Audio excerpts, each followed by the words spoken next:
Hi, I'm Lindsey Summerlin, and this is my peer review of Dante Valentine's video. My overall impression of the quality is that the camera was held rather steadily.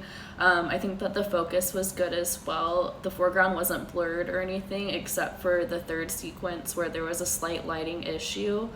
In sequence 3, the background lighting was very harsh on the camera. It could have been better to film from the other side or to turn the light off. In the last shot of that sequence, it was actually better lighting that way, where they moved the camera about 90 degrees in rotation. So if they would have kept that position, then that probably would have been a better lighting situation for that sequence. As for the depiction of each sequence as a scene, they weren't really scenes in my opinion. They were a bunch of basically jump shots of the same thing over and over again, especially the first sequence with opening the door.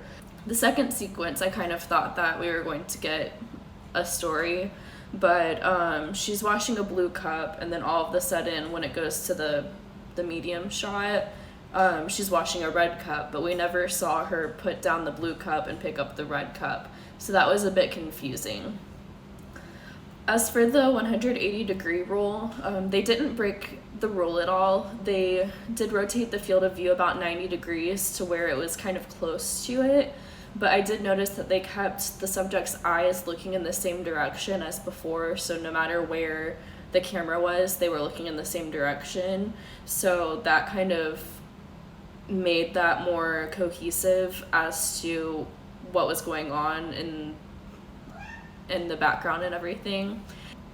To improve their future video work for my classmate, I would suggest that they should look over the different shots and such, because they had the descriptions in the lower third, but not all of them were exactly correct of the type of shot that they were. While it is good to have different views of the same motion, that way you can piece them together and make it flow and make it tell a story, the sequences that they did were just those pieces basically one after the other.